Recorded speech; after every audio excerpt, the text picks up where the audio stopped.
You find yourself lost in Irvingland.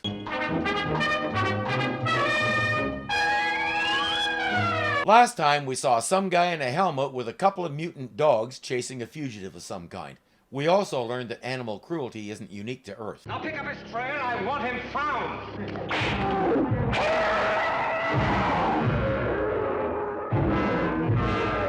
I hope they end up eating him. Will, Dawn, and Professor Robinson are away looking for a new water supply. Elsewhere, Penny and Dr. Smith are gathering berries for pies. Well, Penny is gathering. Dr. Smith is... If you don't stop eating those, Dr. Smith, we'll never get enough. A few samples will never be missed. That was a full pail when you started. I have eaten only 103 berries. I counted them. 104. I dislike odd numbers. For the next 2 days, Dr. Smith found it difficult to leave the latrine. When he begged someone to bring him food, they all went out and picked some more berries for him. He stayed there for another 2 days. Penny, we will back away slowly. When I give the word, run.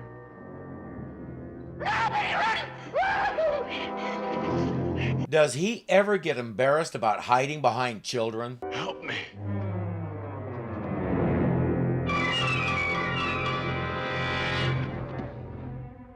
Dr. Smith wants to run, but Penny is determined to help the man. Let go of me! Let go of me! Dr. Smith, help me! I run for help, Penny! Dr. Smith, don't leave me! Let go of me! Struggling. He ran away and left her. A child. I've described Dr. Smith as the most hated man in America around this time, and we get to see lots of good reasons why he carried that distinction. His character is so well written, it's impossible not to believe that's exactly what he would do in such a situation. And of course, Jonathan Harris's performance pulls it all together. Even when I was 13, I wanted to tie a string around his whatchamacallits, tie the other end of the string to my bike, and start riding. The stranger was quizzing Penny about the guy in the helmet with the big doggies. She finally persuades him to let go of her, which is to say he runs out of steam and collapses. An alien. He suddenly grabbed her. We thought he was unconscious, but he was only faking. And you ran away and left her. But under the circumstances, there was nothing else I could do. But don't look at me that way. I would gladly lay down my life to save that dear child. Well, you missed a golden opportunity. I think that's the closest she's ever come to calling him a flat-out liar. Now, where did you leave them? Only a short distance from here. I'll take you there as soon as I arm myself. No, we haven't time for you to get a weapon now. Come on. But the alien is extremely dangerous. Judy and I will protect you. Let's go. Come on. Don't worry, you poor, delicate little flower. The big, strong women will protect you. In a fight, I'll take them watching my back any day. Especially Maureen. She is one tough customer. By the time he leads them back to the berry bushes, neither Penny nor the mysterious stranger is anywhere to be found. Jonathan, it's an invasion!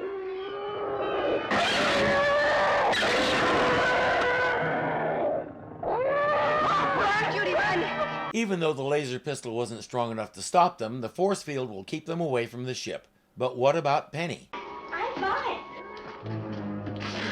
Oh! I was so worried about you. I'm fine, Mom. Really, I am. Well, Dr. Smith said you were a prisoner. How did you get away? The alien let me go. What happened to the alien? Well, I brought him back to the spaceship with me. You what? He's below deck, asleep in Dr. Smith's quarters. I'm sure Dr. Smith won't mind. He's a compassionate guy, right? What? Just fell into the bed. The poor man, he was at the end of his strength. You placed him in my quarters? In my bed? Well, I couldn't very well let him sleep on the floor. Oh, Penny, how could you? He was absolutely filthy. Not anymore, he isn't. He took a shower. Oh, and I gave him some of your clothes. I hope you don't mind. Oh, certainly not. Why should I mind sharing my meager belongings with every hobo that wanders by? I have plenty of everything. Keep in mind, Doctor, that whatever you have, they gave you. You brought the clothes on your back and an attitude on this trip, nothing more. You have anything at all because of the Robinsons' good graces. Don't get stingy. Ohan isn't a hobo. He's a fugitive from justice. Now I've heard everything. This cannot be true. A criminal is sleeping in my bed wearing my clothes. He'll probably murder us all. Oh, Dr. Smith, you always exaggerate so. Ohan isn't that kind of a criminal. He's, well, I guess you'd call him sort of, a An international galactic burglar. He's kind of the likable rogue sort of criminal. She wasn't able to find out that much more before he fell asleep. But I do know he escaped from the planet prison, and he's being hunted. Well, did he tell you what he's doing here? No.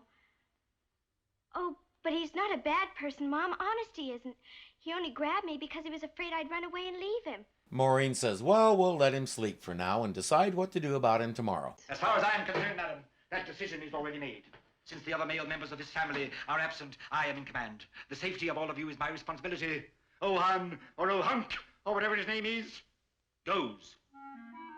Oh, sit down. Maureen's the one with the balls in this room, and you know it. Well, sir, all ready to leave. So sorry you can't stay, but I think you do understand how things are. There's no need to be rude, Dr. Smith. Mr. Ohan, perhaps if you'd like to stay and rest a little while longer. I've already placed you in enough danger. I must leave. If you follow TV fails, you might recognize Colonel Kane from the Mars expedition that Doug and Tony invaded in the time tunnel. Larry Ward was a fixture on television in the 50s and 60s, especially on Western shows. We're seeing a little of that Western-style flair in Ohan. Penny says, suppose you turned yourself in and served your sentence. You could start over. You do not understand.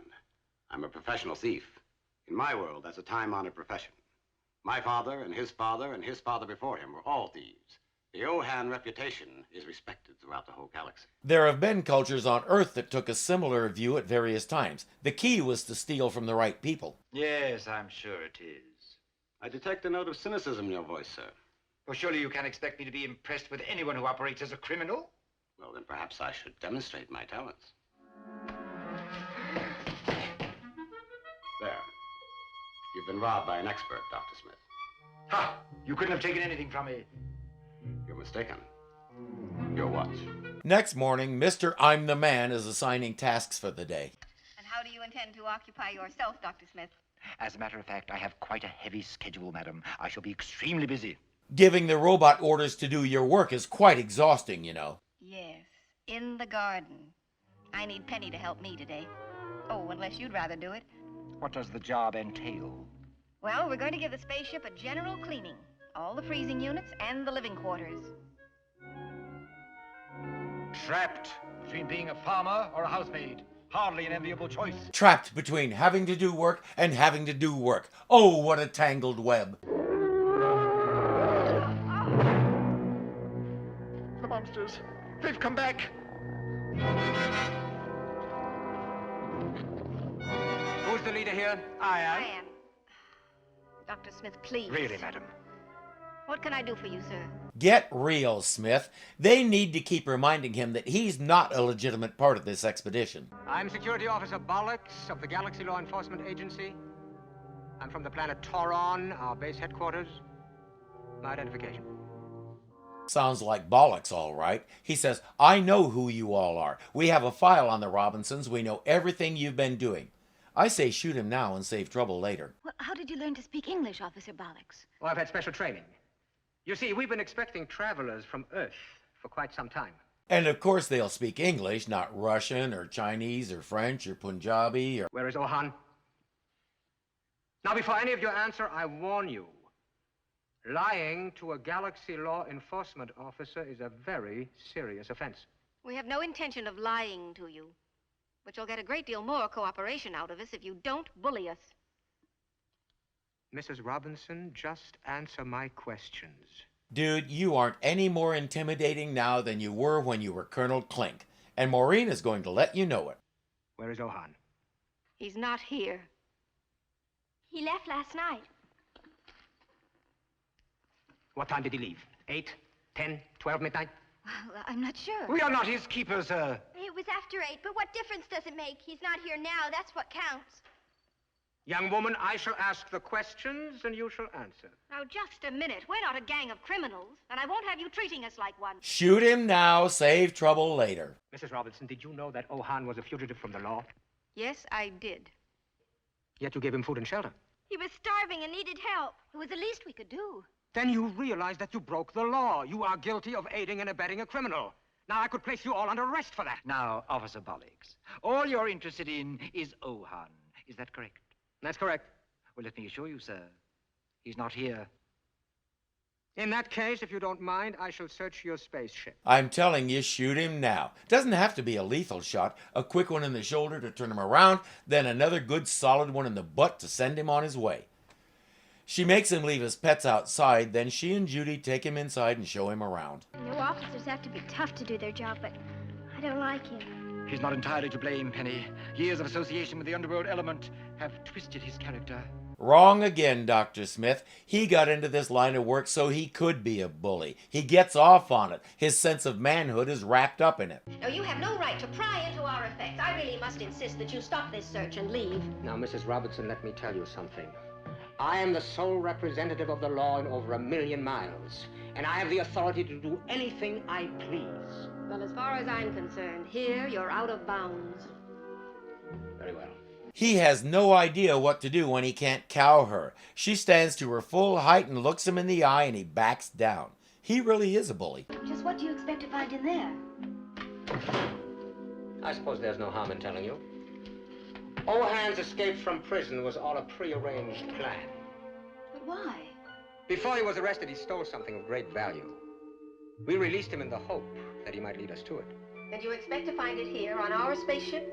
Yes, I expect to find it here on your spaceship. Now, do you mind if I continue my search? They did Ohan a major good turn.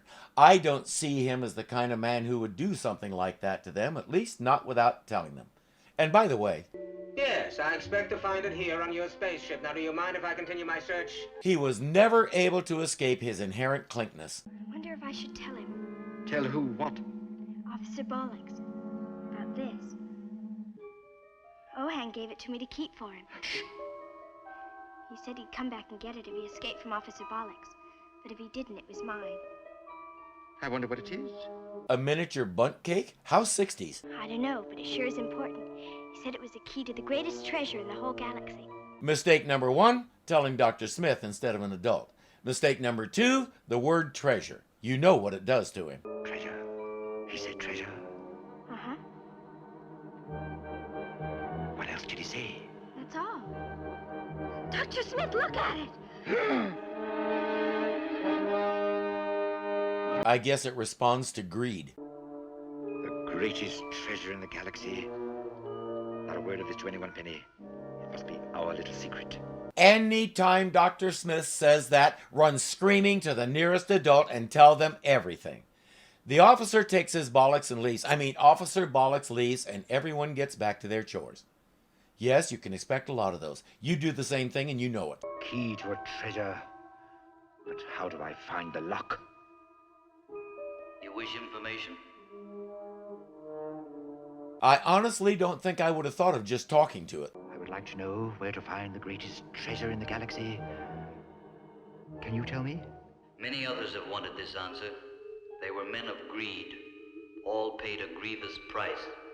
All met with misfortune. Never mind that. Where is the treasure? Before I answer, think. Will you settle for untold wealth over all things? Yes. Oh, yes. Tell me. He really should pause and think about that last question. What exactly constitutes all else? He continues quizzing the little cake, and it says, I'm required to give you a warning. Use what you shall receive with wisdom. Do not let greed be your master. Spare me the lecture. Get to the point. As you wish. It says, close your hand around the disc and start walking. The closer you get to the treasure, the warmer the disc will get. Because, of course, the greatest treasure in the galaxy is on this planet. Maybe it was what Ohan stole and he hid it here. Let's just go find it. Penny really doesn't care about being rich, but somebody has to protect Dr. Smith. Oh, I'm rich. Rich beyond my wildest dreams. Don't you think you better see what's inside before you count your profits? Yes, an excellent and practical suggestion.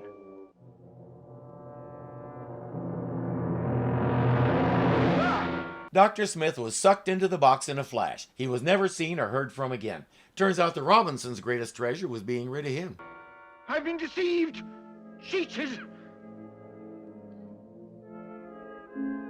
Looks like an oversized key ring to me. He figures it must do something. He just needs to determine what and how to work it. For now, they'll head back to the ship. There's probably a simple solution for this. Perhaps it should be worn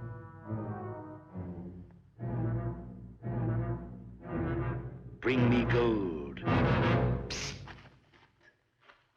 I have a feeling he's going to want that, except he doesn't know Smith has it. He wants the disc.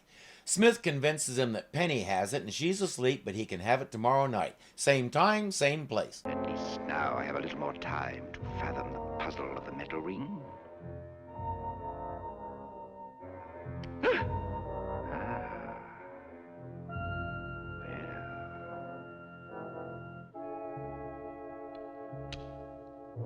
He did that so he can hide it under his turtleneck. I have a feeling he should have done something else with it. Back at the ship, he idly picks a flower while chatting with Maureen. Seems to have lost its fragrance.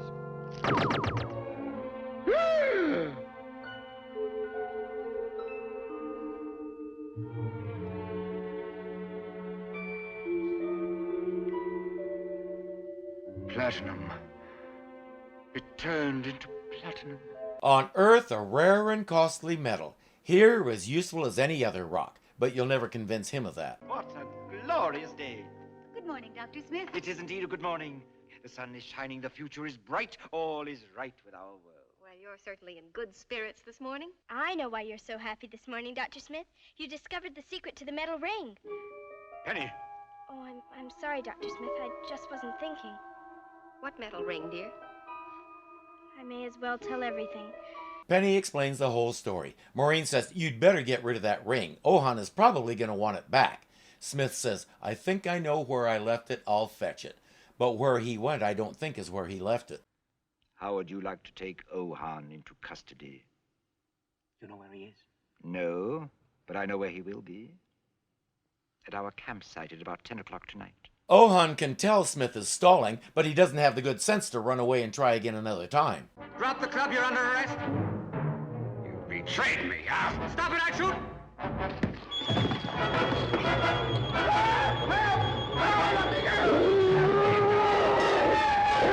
He also didn't have the good sense to use his energy for running away instead of going after Dr. Smith. With Ohan in custody, there's nobody to take Dr. Smith's his treasure away. Yes, if it wasn't platinum, I think it was a real flower. It is real, Judy. I picked it. May I introduce myself, ladies? Dr. Zachary Smith, the man with the platinum touch. Remember what happened to Midas. Of course he goes for total excess. All his eating utensils have to be platinum to start with. There. No sooner said than done.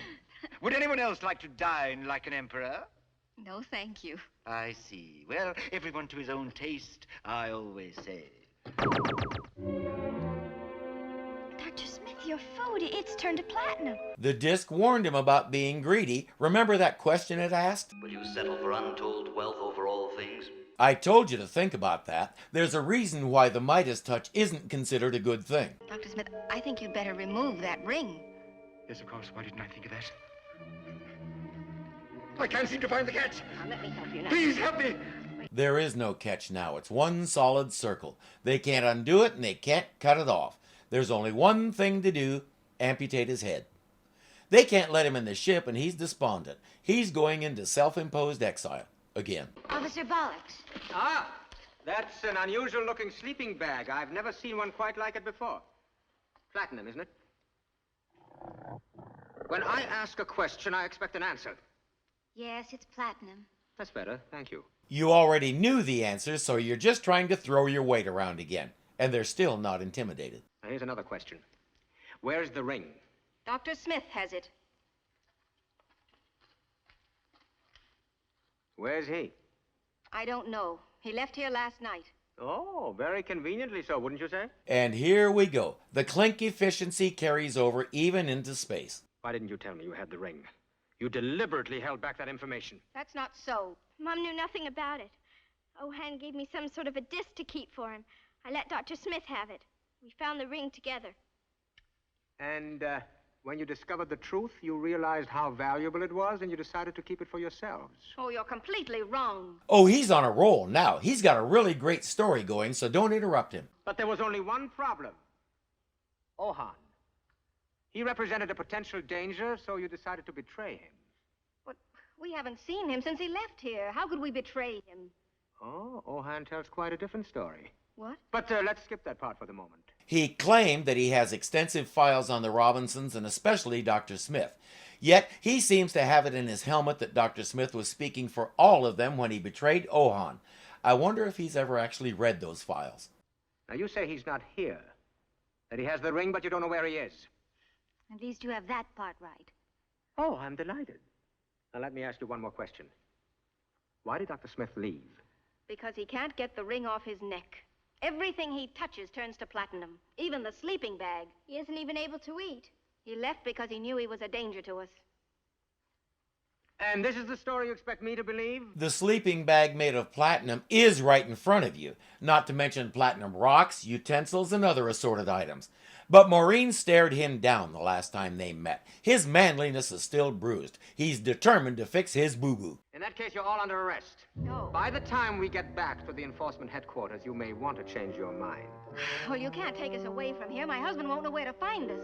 You should have thought about that before you lied to me, Mrs. Robinson. Please tell me one of those animals is named Schultz. Come along. Officer Bollocks, please believe me. Everything I've told you has been the truth. Now you have only to find Dr. Smith and see for yourself.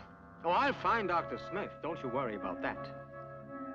But first, I'm taking you all to headquarters. No, I won't go with you. I won't. Never mind.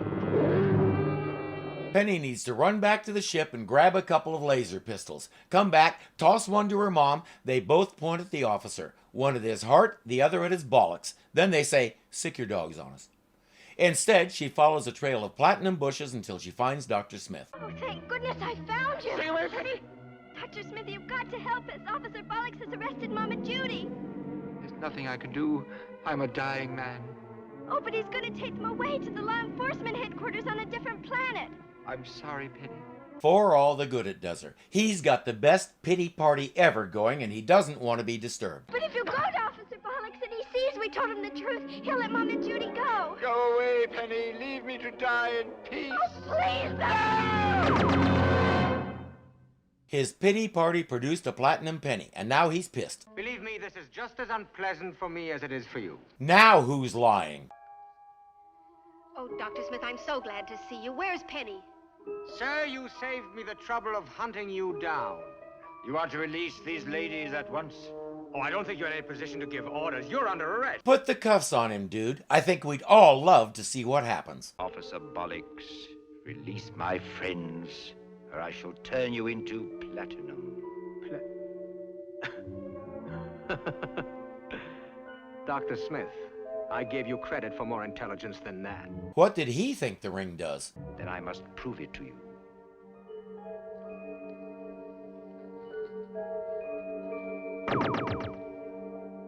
I think he's listening now. You and your animals will leave this planet at once, never to return.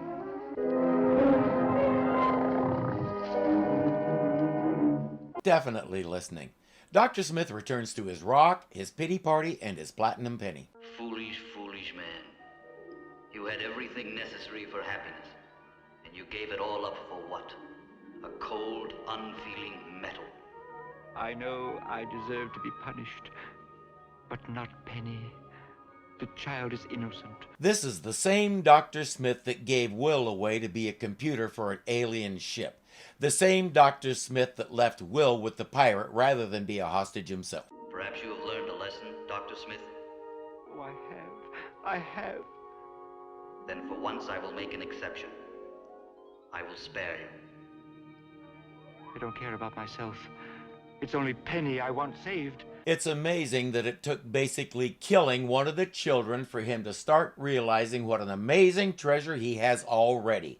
Because after all the double talk, all the laziness, all the shenanigans, the skullduggery, and the outright betrayals, they still have not given up on him.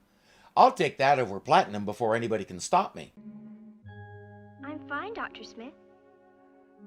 Yes, dear.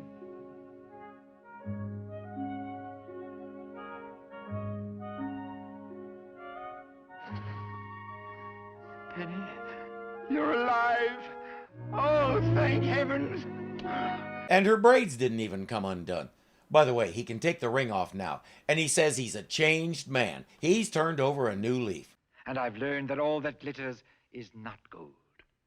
And the same may be said for platinum. I give it until next episode. And there's something I'd like to know. Why was this another Penny episode? With just a little tweaking, we could have easily made it a Judy episode. As much as my nostalgia enjoys watching Penny and remembering those little heart flutters, we've already had several episodes featuring her, while we've now completed 26 episodes and Judy has nothing to do. We know nothing about her except she's really into her hair. I'd like to hope there's more to her than that, but we're not getting a chance to find out. It was one of the big flaws in the show that she was a wasted character, combination window dressing and somebody for Don to discuss plot points with when the robot was off somewhere with Dr. Smith. I'll probably come back to this a few times, but it bears repeating. When I was 13 and my friends and I would discuss the show, we barely noticed her. The Robinson children were Will, Penny, and the other one. And we didn't understand enough about plots, characterization, and all the rest to see alternate potential in the story. Now I can look at an episode like this and see how it could have been a Judy episode. But the show had a definite bias toward the younger children, especially when they're playing off Dr. Smith. Thing is, it was a formula that worked. It's hard to argue with that. Danger! Danger! What is it? I don't know. What danger? Volcano about to erupt. They're supposed to be looking for water. Why are they driving into a volcano? Danger! Danger! It's getting closer. Come on, let's get out of here. Right. Lava approaching! Lava approaching! Lava approaching! He's right, look. Well, let's get us out of here. I can't. Dad, what's the matter? It won't start. We're stuck. Look out! That could ruin your whole day. It bothers me that we didn't really resolve the Ohan thing. He's going back to prison believing that they all, including Penny, betrayed him. He doesn't get to know what happened to the thing he stole. I find myself wondering what form his treasure would have taken. Maybe the ability to get past any burglar alarm in the universe, or some way of enshrining his family's fame forever. And what about the ring? That disc said lots of people had tried this and greed destroyed them. Does it just put itself back somewhere to be found again like the Jumanji game? Or is Dr. Smith the end of its journey? Why am I overanalyzing this? Because it makes good YouTube, they tell me, but all it's doing is making me tired. I'll see you next time you find yourself lost in Irvingland.